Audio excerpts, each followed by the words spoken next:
जीना नहीं था, वो खुद को खत्म कर देना चाहती थी। उसके दिमाग में हमेशा यही विचार आ रहा था। उसने निर्णय ले लिया था, सिर्फ अंत कैसे करे इसके बारे में सोच रही थी। चारों ओर अंधेरा ही था। अपने ही सोच में मग्न आरुषि नीचे बैठकर बहुत वक्त तक ऐसे ही बैठे फर्श की तरफ एकटक देख रही थी। पति की धोखेबाजी से आरुषि अंदर से टूट गई थी। उसने बोले हुए वह शब्द आरुषि के दिल में घाव कर गए थे। इस बार पंकज ने तो हद पार कर दी थी। अब और जीने का कोई अर्थ ही नहीं बचा था। अब खुद को खत्म कर दो, इसके सिवाय दूसरा विचार उसके मन में नहीं आ रहा था।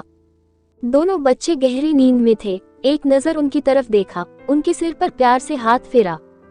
आंखों में आंसुओं की धारा बहने लगी थी। उसने मन में एक दृढ़ निश्चय किया था। रात के 2 बजे थे, हर तरफ बहुत सन्नाटा था और वह धीरे से उठी और दूसरे रूम में गई। गले में फांसी का फंदा डालने ही वाली थी, तभी कुछ गिरने की आवाज आई। आरुषि का 2 साल का बेटा जोर जोर से रोने लगा। उसी क्षण आरुषि की 6 साल की बेटी चिल्लाने लगी, मम्मी छोटू बेड के ऊपर से नीचे गिर गया। तुम कहाँ हो? देखो ना छोटू कितना रो रहा है। आरुषि भागकर दूसरे रूम में आई और अपने बेटे को उठाकर अपनी गोद में लिया और अपने सीने से लगा लिया। बेटी रोते हुए बोली, मम्मी तुम कहाँ चली गई थी? मुझे बहुत डर लग रहा था। तुम हम दोनों को छोड़कर कहीं मत जाओ, मुझे अकेले में बहुत डर लगता है। आरुषि अपने दोनों बच्चों को पास लेकर जोर से गले से लगा लिया और रोने लगी। दोनों बच्चे उसके सीने से लिपटकर सो जाते सो गए। रोते रोते आरुषि को कब नींद आ गई उसे पता ही नहीं चला। कामवाली बाई शांति की आवाज से आरुषि की नींद टूटी। अरे मैडम, आपने बाहर का गेट खुला क्यों छोड़ दिया था? अरे मैडम क्या हुआ, अभी तक आप सोई हुई हो? तबीयत तो ठीक है ना? वो खुद को संभालते हुए बोली, हाँ थोड़ी तबीयत ठीक नहीं है। घड़ी में वक्त देखती है तो 8:30 बजे थे। आज तुम्हें आने में इतनी देर क्यों हो गई?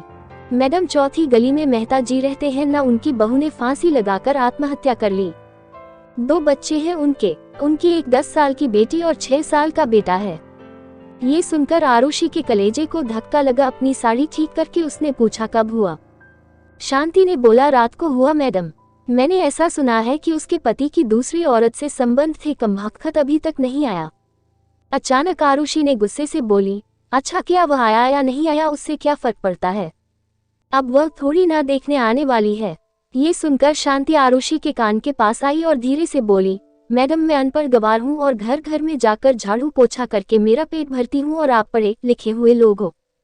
भले ही मैं आपसे उम्र में बड़ी हूँ, जीवन का अनुभव आपसे थोड़ा ज्यादा है। आजकल साहब और आपके बीच जो चल रहा है वह ठीक नहीं है। मुंह बंद था फिर भी मेरे कान खुले रहते थे। मैं एक औरत हूँ और औरत के दुख में भी समझती हूँ, इसलिए मुझे आपको एक बात बतानी है। आत्महत्या ये कोई भी समस्या का समाधान हो नहीं सकता। जिंदगी में उतार चढ़ाव तो होते ही रहते हैं। इसका मतलब ऐसा नहीं कि आप अपनी जान दे दो। मैडम जी, कभी कभी आदमी अपना रास्ता भटक जाता है पर अंत में घूमकर अपने ही घर वापस आता है, और जब नहीं आए तो भी क्या फर्क पड़ता है? आप किसके लिए मरना चाहती हो?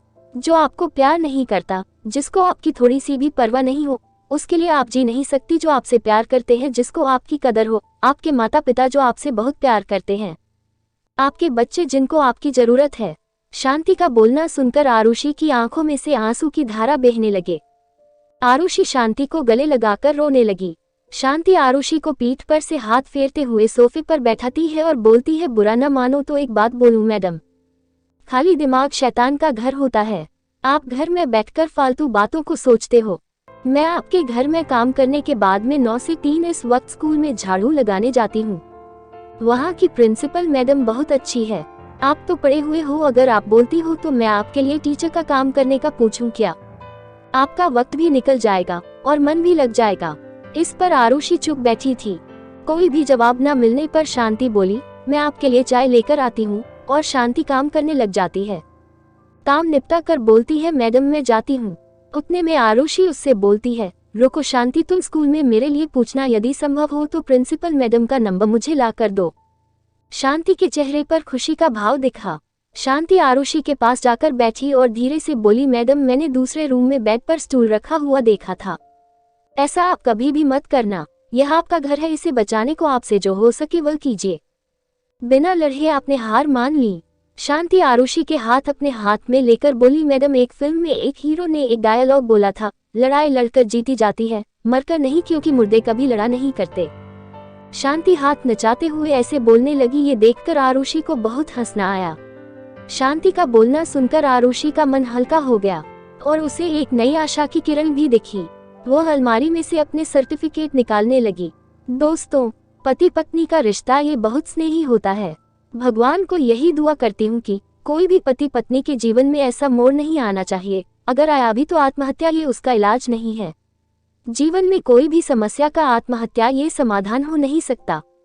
आपको ये कहानी कैसी लगी? लाइक करें, सब्सक्राइब करें और कमेंट के माध्यम से हमें जरूर बताएं और जिसे इसकी जरूरत हो उनके साथ शेयर जरूर करें। आपका कीमती समय देने के लिए और इस कहानी को सुनने के लिए सोमजी म्यूजिक की तरफ से आपका बहुत बहुत धन्यवाद।